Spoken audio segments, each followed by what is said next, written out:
વાંચન જેને કહેવાય એના કારણે હું લેખક બન્યો એવું નથી, પણ એના પાછળ પણ એક બહુ ઘટના બહુ મહત્વની છે. અને મહત્વની એટલા માટે છે કે વાંચન મારું પુષ્કળ હતું, પણ લખવાનો ક્યારેય મેં વિચાર સુદ્ધા કરેલો નહીં.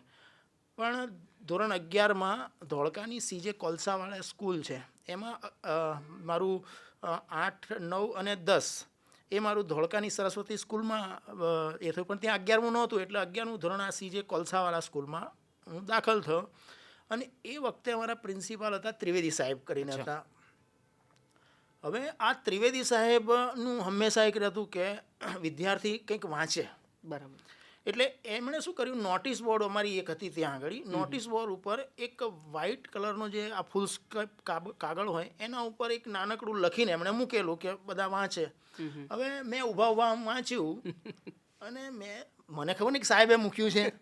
મેં તો આવું કંઈ ખબર ના પડે એવું કોણે લખ્યું. એટલે મેં કાગળ લઈને ફાડીને કચરા ટોપલીમાં નાખી દીધો. હવે કોઈ વિદ્યાર્થીએ જઈને કહી દીધું, કમ્પ્લેન કરી કે ભાઈ આ કાગળ છે ને પેલા કિશોર છે ને એણે ફાડીને ફેંકી દીધો છે.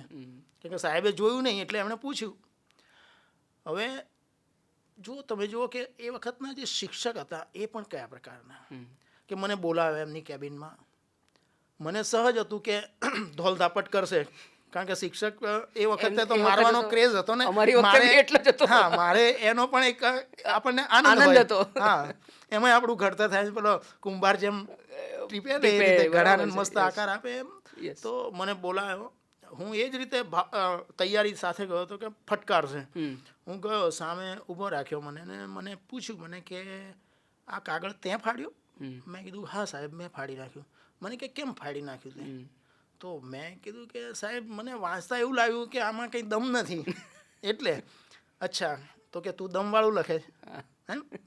તો એક કામ કર, કાલથી તું મૂકજે. અરે વાહ. બરાબર. એમણે આ સજા કરી મને, કાલથી તું લખીને મૂકજે. એટલે તમે જુઓ કે કઈ રીતે તમને એક શિક્ષક તમારા વ્યક્તિત્વને ઘડે. એટલે મને કે કાલથી તું મૂકજે. એટલે હું ને મારો એક મિત્ર માર્કેટમાંથી પેલો ડ્રેસિંગ પેપર લઈ આવ્યા, પિંક કલરનો સરસ મજાનો સ્કેચ પેન લઈ આવ્યા. અને પછી અમે ખાલી એક વ્હાઇટ પેપર ઉપર એક કથા જેવું નહીં લખ્યું, અમે આખો મોટો 3x3 મોટા કાગળ ઉપર, અને એનું નામ પણ આપ્યું એ વખતે. દાખલા તરીકે એને તમે કહી શકો કે હસ્તલિખિત મેગેઝિન, એનું નામ આપ્યું અમે સંચય. વાહ. અને એક સંસ્કૃત શ્લોક, એનો ભાવાર્થ, એક કવિતા, નાની બોધકથા, થોડાક સમાચારો, કેટલાક સુવિચારો, એમ કહીને આખું સરસ મજાનું બનાવીને અમે મૂક્યું. બરાબર. એટલે સાહેબે જોયું કે આ તો બહુ જોરદાર તમે કર્યું છે, તો કે હવે તમારે છે ને દર 15 દિવસે મૂકવાનું. એટલે એમાં લખવાની પણ થોડું એ ચાલ્યું.